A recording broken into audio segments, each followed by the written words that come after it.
পৃথিবী, এই পৃথিবী মানুষে ভরা। ভাষা ভিন্ন, ধর্ম ভিন্ন, কিন্তু অনুভূতি একই। আমরা সবাই কাঁদি, আমরা সবাই হাসি, আমরা সবাই বাঁচতে চাই, এটাই আমাদের পরিচয়। তবুও আজ এই পৃথিবীতে বিভাজন এত বেশি। মানুষ মানুষকে সন্দেহ করে, মানুষ মানুষকে হত্যা করে। প্রশ্ন একটাই, এটা কি সেই সভ্যতা যার জন্য আমরা এত গর্ব করি? এটাই কি উন্নতির চূড়া? আজকের বিশ্বে একটি শব্দ খুব বেশি শোনা যায়, মানবাধিকার। কিন্তু এর বাস্তবতা কেমন? যখন কোথাও কয়েকজন মানুষ মারা যায়, বিশ্বজুড়ে শোরগোল ওঠে, বক্তব্যে ভরে যায় মিডিয়া, সভা হয়, নিন্দা প্রস্তাব আসে, দোষীদের শাস্তির দাবি ওঠে, বিশ্ব তখন জেগে ওঠে। কিন্তু আবার এমন জায়গাও আছে যেখানে প্রতিদিন মৃত্যু ঘটে, শিশুরা ধ্বংসস্তূপে চাপা পড়ে, মায়েরা সন্তান হারায়, হাসপাতাল ভেঙে পড়ে, ঘরবাড়ি আগুনে পুড়ে যায়। মানুষ নিরাপত্তাহীনতায় বাঁচে, তবুও বিশ্ব নীরব থাকে। কেন এই নীরবতা? কেন এই দ্বৈত মানদণ্ড? মানবাধিকার কি সবার জন্য নয়, নাকি এটা নির্বাচিত কিছু মানুষের জন্য? একজন মানুষের জীবন আরেকজন মানুষের জীবনের চেয়ে কখনোই কম মূল্যবান নয়।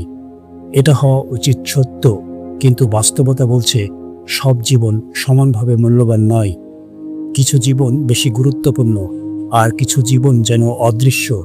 এই অদৃশ্য মানুষগুলো, তাদের কান্না কেউ শোনে না, তাদের মৃত্যু শুধু সংখ্যা হয়ে যায়, সংবাদে আসে না, আলোচনায় আসে না। আমরা কি এতটাই অমানবিক হয়ে গেছি? আমাদের হৃদয় কি এতটাই পাথর হয়েছে? নাকি আমরা অভ্যস্ত হয়ে গেছি অন্যের কষ্ট উপেক্ষা করতে? আজকের বিশ্ব রাজনীতি অনেকটাই শক্তির উপর দাঁড়ানো। যে শক্তিশালী সে নিয়ম তৈরি করে, সে ঠিক করে কাকে সমর্থন দিতে হবে, কাকে দোষী বানাতে হবে, আর কাকে উপেক্ষা করতে হবে। এই নিয়মের ভেতরে সত্য অনেক সময় হারিয়ে যায়, ন্যায় বিচার চাপা পড়ে যায়, শুধু স্বার্থ টিকে থাকে। কিন্তু প্রশ্ন হলো, এটাই কি সভ্যতা? এটাই কি আধুনিক বিশ্ব? এটাই কি মানবতার রূপ? সভ্যতা মানে শুধু উচ্চ দালান আর প্রযুক্তি নয়। সভ্যতা মানে মানুষের প্রতি মানুষের দায়িত্ব, যেখানে একটি শিশুরা কান্না সমানভাবে গুরুত্ব পায়, যেখানে একটি প্রাণের মূল্য সমানভাবে বিবেচিত হয়। মানবতা কোনো ধর্ম দেখে না, মানবতা কোনো জাতি চেনে না, মানবতা শুধু মানুষকে দেখে। এটাই তার সবচেয়ে বড় শক্তি। একটি শিশু যখন কাঁদে, সে কোনো পরিচয় নিয়ে কাঁদে না, সে শুধু ব্যথায় কাঁদে, সে শুধু ভয়ে কাঁদে। তার কান্না একই রকম কষ্টের, একই রকম অসহায়, একই রকম হৃদয় বিদারক। তাহলে কেন আমরা মানুষকে ভাগ করছি? ধর্ম নিয়ে, জাতি দিয়ে, রাজনীতির নামে এই বিভাজন আমাদের কোথায় নিয়ে যাচ্ছে? শান্তির দিকে নাকি আরও ধ্বংসের দিকে? যখন আমরা নীরব থাকি তখন অন্যায় শক্তিশালী হয়, যখন আমরা চুপ থাকি তখন সত্য দুর্বল হয়।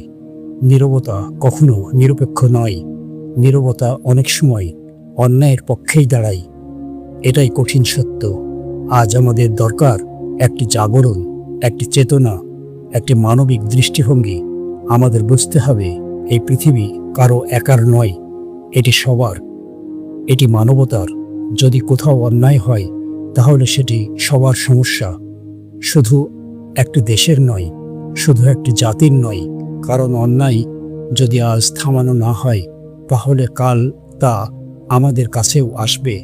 ইতিহাস সাক্ষী, কোনো আধিপত্য চিরস্থায়ী নয়, কোনো শক্তি চিরকাল থাকে না, সব কিছুই পরিবর্তনশীল।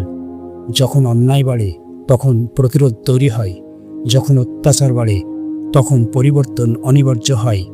তাহলে সমাধান কি? সমাধান হলো ন্যায়ভিত্তিক একটি বিশ্ব, যেখানে সবাই সমান, যেখানে শক্তি নয় সত্য কথা বলবে, যেখানে পক্ষপাত নয় ন্যায় বিচার জয়ী হবে। আমাদের দরকার একটি নিরপেক্ষ দৃষ্টিভঙ্গি, যেখানে মানুষই প্রথম রাজনীতি নয়। আমাদের দরকার মানবিক শিক্ষা, যেখানে শেখানো হবে মানুষ হওয়ার সবচেয়ে বড় পরিচয় একজন মানুষের মৃত্যু মৃত্যু কখনোই শুধু সংখ্যা নয়, এটি একটি গল্প, একটি পরিবারের শেষ হয়ে যাওয়া, একটি শিশুর কান্না কখনোই শুধু শব্দ নয়, এটি আমাদের ব্যর্থতা, আমাদের বিবেকের প্রশ্ন। আজ যদি আমরা না জাগি, তাহলে আগামীকাল আরও অন্ধকার হবে, আরও নিষ্ঠুর হবে। আমরা কি সেই পৃথিবী চাই যেখানে সত্যিই সব কিছু, নাকি আমরা চাই একটি মানবিক পৃথিবী? সিদ্ধান্ত আমাদের, পথ আমাদের, ভবিষ্যৎও আমাদের হাতে। আমরাই পরিবর্তন আনতে পারি। মানবতা এখনও বেঁচে আছে, কিন্তু তা দুর্বল হয়ে পড়েছে। এখন আমাদের দায়িত্ব এটিকে শক্তিশালী করা।